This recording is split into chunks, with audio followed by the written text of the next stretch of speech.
and talk about menu planning. Okay. Okay. Okay. So menu planning is like super important because it helps us to get the food on the table. Just like we have a plan with our business, just like we have a plan with whenever we want to accomplish something, we make a plan to get it done. I became a kitchen coach because I found that when it came to Passover, I was so organized because there's so much involved. I was so organized that I was like, and then everything like just went so smoothly because I refused to continue the way I grew up where it was complete chaos. I was like, no, no, no. And so it became something that I was like, well, if I can do it for Passover, why can't I do it each week for Shabbat? Like, why am I, the weekend, why am I so stressed all the time? And I realized why I was able to do it calmly was because I had a plan. And it wasn't, and it would start always with, building that menu and it would go from there. And so it doesn't come naturally to just get dinner on the table. Like people think, oh, it's easy for me. It's not, which is why I was able to build something that made it possible. So I'm a huge procrastinator. I get distracted very easily. So having a plan is what keeps me on the course and what puts food on the table. So here I'm going to share with you 4 simple steps to building it. And if anyone wants, while I'm speaking, to jot down a few things, you're welcome to. And so we're going to get started. Okay, so the thing is in the way here. Okay, so the first part is building a meal index. Now, a meal index basically is putting categories of different foods. You can do it you will get this download afterwards. I'll share the link. I have a PDF that you can print as well as a Google Doc so that you can keep it easy on your phone. You can check it. What's great about a meal index is that you're able to take all the foods that you guys love in your family, or in your household, whoever it is, and then you see some, like right here is like a big mish and it's like overwhelming.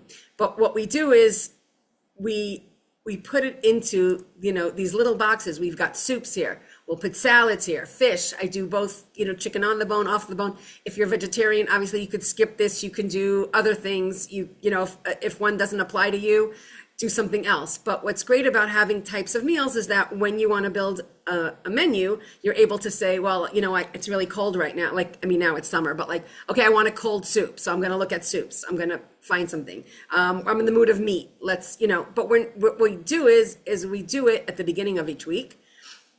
So that I'm able to plan, I'm able to know, and I'm able to think, okay, this is what we're doing. But it's very hard to make a menu plan if I don't know what foods I'm working with, right? Just like when we have a recipe book, right? If you want to make something with cucumbers, you'll go to the back index, you'll look up cucumbers, and you'll have cucumber soup, cucumber salad, whatever it is, right? Different things. And then you'll be like, oh, okay. So having your own meal index basically gives you what in your household, it's your own, not really recipe book, but your guide to the foods that you eat. So I always suggest everyone puts 3 in each category, at least to start with.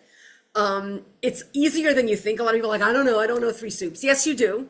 Okay, yes, you do. And sometimes it's something you had at someone else's house and you're like, oh, I've never wanted to make that. I'm going to put that on here because you forget about it. So you put some soups, you put some salads, you come up with dairy dinners, you put everything in the category so that this way, when you're building your menu plan, you're able to have everything. This also gives a lot of inspiration because you actually start thinking about the mains that you want and you think about the holiday foods that you want or this, Shabbat, Saturday foods. It makes you lunches, whatever it is, you put it into categories. Once that's in categories, and I suggest everyone sit down, give yourself about 10 to 15 minutes and put 3 in each category. Sometimes with younger families, I'll say this is something that can be done as a family activity. If they're more teenagers or from ages 8 and up and they can write and read and all that, I even say print out some extras, let the kids write 2 or 3 things in each category also. Let them feel like they're part of the situation of what's going on because we're not going to always make everything that everyone's going to eat. But if they feel like there's a part of it and they know, okay, Mondays I'm getting my favorite dinner, it definitely helps. So that's where their meal index comes in. And then after that, we do menu planning. And this is a very simple, straightforward, again, you'll have this in a PDF as well as in a Google Doc. And I know I have main, side, salad. You don't have to do everything. You just, even if, you could also divide this into lunches and dinners, however you want. But what's important is you open up your meal index and you're now able to like say, okay, what are we doing this week? And I try to do this with my clients on Sundays or whatever day works really best for them. I find the beginning of the week in the winter, even Saturday nights have a lot of time for us to do that. And I always say to like plan for the week plus the next 2 days, because you don't want to end up, on Sunday morning having to run and do shopping because you didn't plan what's for dinner. Usually in a lot of households from the weekend, leftovers is very popular. So that's always, but I think giving a theme is really what keeps the menu planning, it has a rhythm without being monotonous, without being boring. Like if I put, ground beef night, there are 10 different dishes you can make with ground beef. There is meatballs, there's a shepherd's pie, there's hamburgers, there's kebabs, there's a meatloaf, there's, meat sauce, sloppy joes, right? So that, okay, on Monday, right, it's going to be that, Tuesday is going to be ground beef night. So each week your shopping list isn't changing much because you're buying ground meat, ground beef for Tuesday night dinner. Whatever it is, you might change what you're putting in it or how you're putting it. Is it with pasta? Is it with, burgers? How are you making it? And that you decide really on Sunday. But when you're deciding that, you don't have to start thinking, I don't know what to do for Tuesday. Tuesday, is ground meat.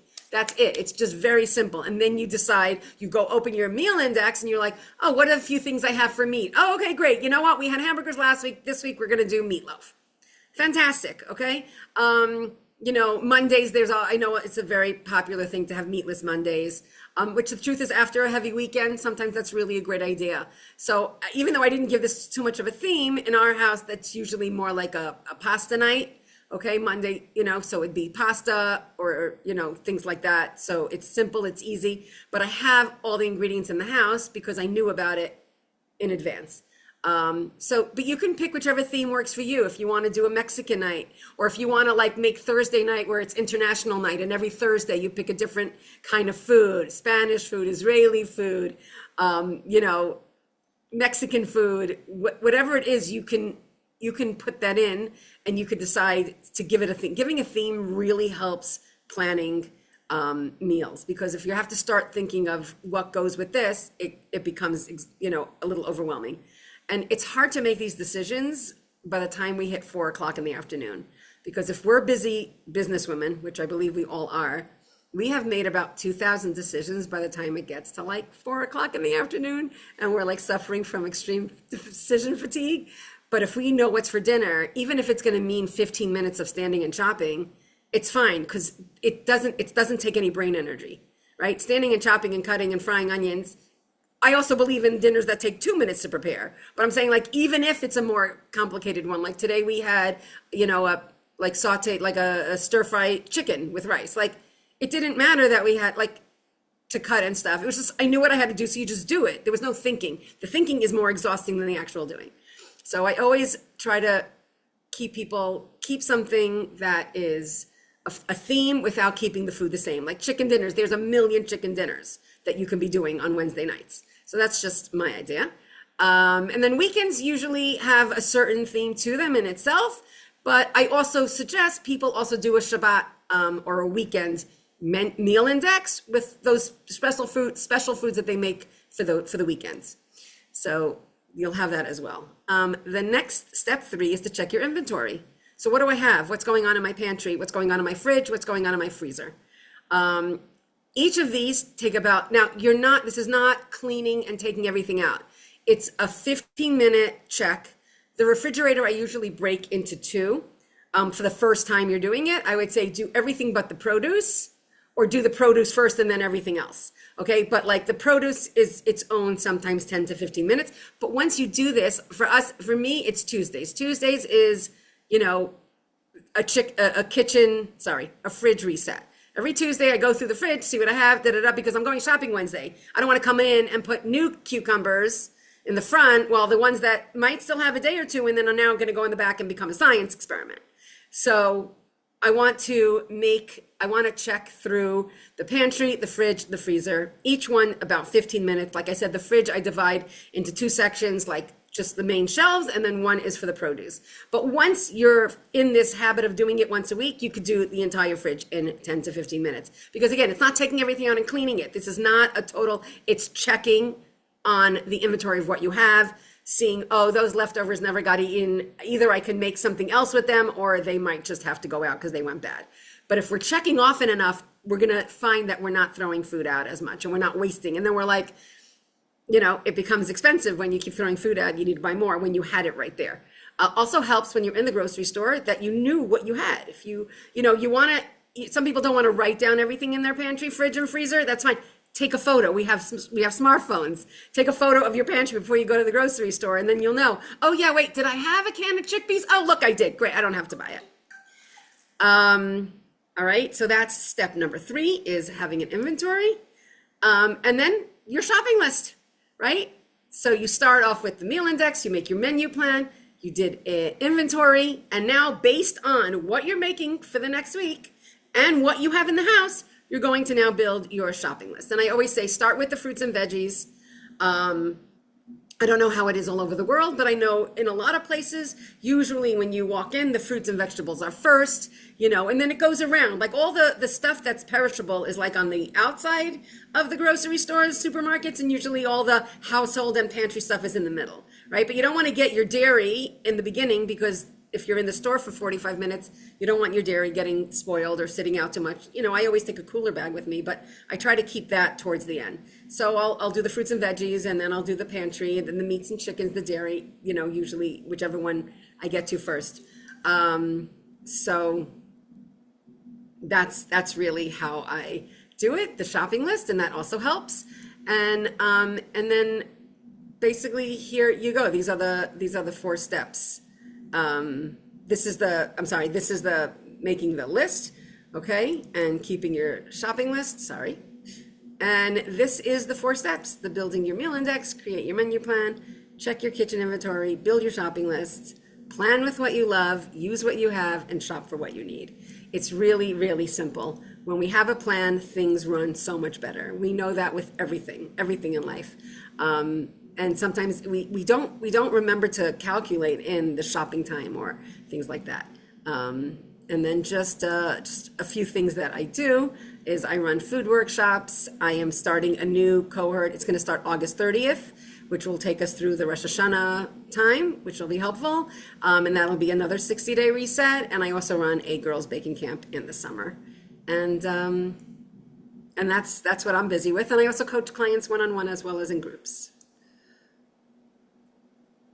So amazing. Once again.